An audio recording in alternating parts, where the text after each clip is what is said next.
अपन का question number 5 और question number 6 देखने वाले हैं। इस क्लास में क्वेश्चन 4 तक हम लोग कंप्लीट कर चुके थे। आज हम लोग क्वेश्चन 5 स्टार्ट करते हैं। तो क्वेश्चन 5 क्या कहता है? कहता है सेक थीटा क्या है? 13/12। चलिए, सेक थीटा आपको दिया हुआ है, ध्यान दीजिए, 13/12।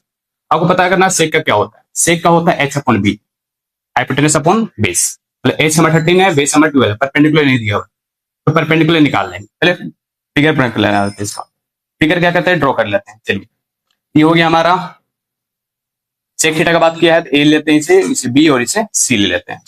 ये हमारा थीटा है।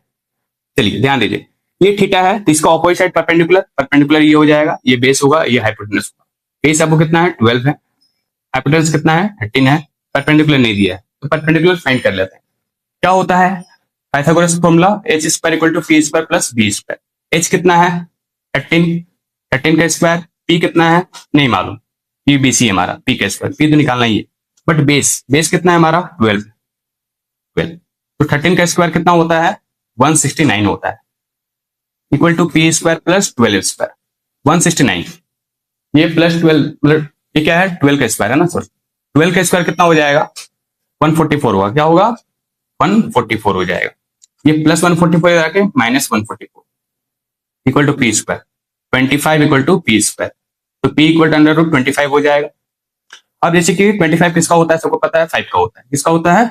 5 का होता है। 5 का स्क्वायर 25 होता है, स्क्वायर से रूट कैंसिल, मतलब 5 हमारा क्या हो जाएगा? बाहर आ जाएगा। तो p कौन क्या हो जाएगा? 5।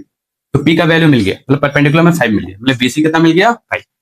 आपको सेक थीटा दिया हुआ था, मतलब सारे ट्रिग्नोमेट्री रेशियो निकालना है, मतलब कि कोस, टेन, कोट और आपका कोसेक, साइन, सारे आपको क्या करना है? ट्रिग्नोमेट्री रेशियो निकालना, सबको निकालते हैं। पहले कोस थीटा। कोस थीटा बहुत आसान है, क्या होता है? b/s होता है, मतलब सेक का उल्टा होता है, सेक का उल्टा। तो सेक को ऐसे उल्टा कर दे, निकल जाएगा। देखिए 12 ऊपर से जाएगा, 13 नीचे आ जाएगा। कोस थीटा मिल गया हमें। लेकिन साइन थीटा निकालना पड़ेगा ना। साइन थीटा क्या होता है? p/s होता है। क्या होता है?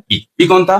bc था ना, 5। h कौन था? हाइपोटेनस 13। ये साइन थीटा मिल गया। कोसेक थीटा, कोसेक क्या होता है बताइए फटाफट? साइन का ऑपोजिट होता है, मतलब ये 13 ऊपर जाएगा, 5 नीचे आएगा। ऐसे भी निकाल सकते हैं, h/p होता है। ऐसे देखिए 13 है, p हमारा कितना है? 5। इस तरह भी निकल सकता है। फिर क्या होता है? Cot theta. कोट क्या होता है? b/p, base by perpendicular. Base कितना है देखिए, बेस तो ये है ना 12, परपेंडिकुलर कौन है? 5। टेन थीटा क्या हो जाएगा? p/b, मतलब ये कोट का उल्टा होता है, 5 ऊपर चल गया, 12 नीचे आ गया। इस तरह हम लोग निकाल सकते। बहुत ही आसान सा क्वेश्चन है ये। आपको सिर्फ एक मालूम था, उसके थ्रू सारे निकालने थे, बट एक साइड नहीं दिया होता, एक साइड मैंने निकाला और उसके सारे वैल्यू मेरे क्वेश्चन हो गए। हम ये क्वेश्चन कंप्लीट कर चुके हैं। नेक्स्ट क्वेश्चन, क्वेश्चन नंबर 6 क्या बोलता है वो देख लेते हैं।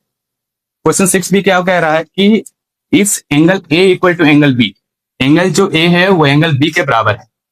एंगल ए किसके बराबर है? एंगल बी के बराबर। ये बोलते यदि अगर ऐसा होता तो एक्यूट एंगल्स होता। क्या होता है? Acute angle. फाइनली वो इक्वल नहीं दिया गया है, मतलब कहता है if angle A equal to angle B are acute angle. तो एक्यूट एंगल्स, एक्यूट एंगल्स क्या होता है? जिसका 90 डिग्री से कम होता है, सच डेट। लेकिन कहता है कोस ए जो होगा ना वो कोस बी के बराबर होगा। तो आपको प्रूफ करना है कि एंगल ए जो है वो एंगल बी के बराबर। चलिए देख लेते हैं इस क्वेश्चन को। तो क्या करते हैं, सबसे पहले एंगल ए और एंगल बी को करना इक्वल, तो ए यहां लेते हैं, बी यहां लेते हैं, सी को 90 डिग्री बनाते हैं। 90 डिग्री हो गया। आपको ध्यान देना है। चलिए गिवन में क्या है? गिवन में है if angle A equal to angle B are acute angles. ये एक्यूट एंगल्स, इक्वल नहीं दिया गया है, सिर्फ बता रहा है कि एक्यूट एंगल्स है, इक्वल नहीं है। मतलब एंगल ए जो होगा वो एंगल बी के बराबर होगा। ऐसे भी आप देखोगे तो समझ में आ जाएगा। ये 90 डिग्री है ना, इन दोनों का सम कितना होगा? 90 होगा। मतलब ये 45 और ये 45 होना चाहिए। ये तो प्रूफ करने बोला गया है। चलिए करते हैं। तो कोस ए इक्वल टू क्या है? कोस बी है। आपको पता है कोस का फॉर्मूला क्या होता है? बेस बाय हाइपोटेनस होता है। इसका भी क्या होगा? Base by hypotenuse. लेकिन इसके लिए बेस अलग होगा, इसके लिए बेस अलग होगा, क्योंकि इसके लिए एंगल ए है, इसके लिए एंगल बी है। आपको ध्यान देना है।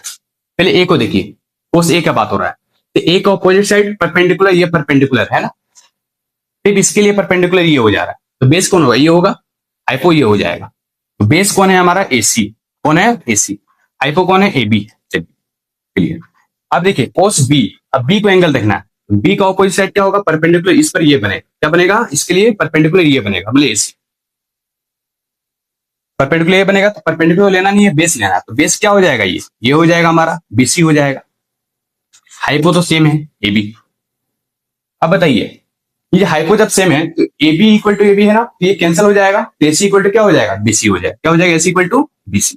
हमको A C equal to B C मिला, लेकिन हमको बोला गया एंगल ए को एंगल बी के इक्वल करना, ये थोड़ी निकालने बोला गया था, बट इसके हेल्प से हम लोग निकालेंगे। देखिए क्या नीचे क्या होता है, एसी का ध्यान देना है। अब इसको इरेज कर दीजिए, सिर्फ एसी को ध्यान दीजिए। एसी कौन है, ये है। एसी का ऑपोजिट एंगल कौन है, बी, मतलब क्या हो जाएगा, एंगल बी हो जाएगा। बीसी का ऑपोजिट एंगल कौन है, बीसी का opposite angle angle A, angle A हो जाएगा। एंगल बी किसके बराबर हुआ, एंगल ए के बराबर। तो ये हमारा क्या हो गया, निकल गया। लेकिन ऐसा होता क्यों है, रीजन लिख देना है आप ब्रैकेट में। रीजन क्या लिखना है, angles opposite to equal sides are equal, are equal in triangle. क्या होता है, angle opposite equal sides in triangle, मतलब कि जो एंगल का मतलब साइड का जो ऑपोजिट होता है ना, वो एंगल्स हमारा क्या होता है, इक्वल हो जाता है। साइड का ऑपोजिट एंगल्स क्या होता है, इक्वल होता है। ये थ्योरम था हमारा ट्रायंगल चैप्टर का, अगर आप लोग पढ़ेंगे तो याद आ रहा होगा। इस तरह हम लोग क्या किए, एंगल ए को एंगल बी के इक्वल प्रूव कर चुके हैं। ये क्वेश्चन 6 भी हमारा कंप्लीट हो चुका है। नेक्स्ट वीडियो हम लोग क्या देखेंगे, क्वेश्चन नंबर 7 और क्वेश्चन नंबर 8 सॉल्व करेंगे। तब तक के लिए थैंक यू एंड शुभ रात्रि।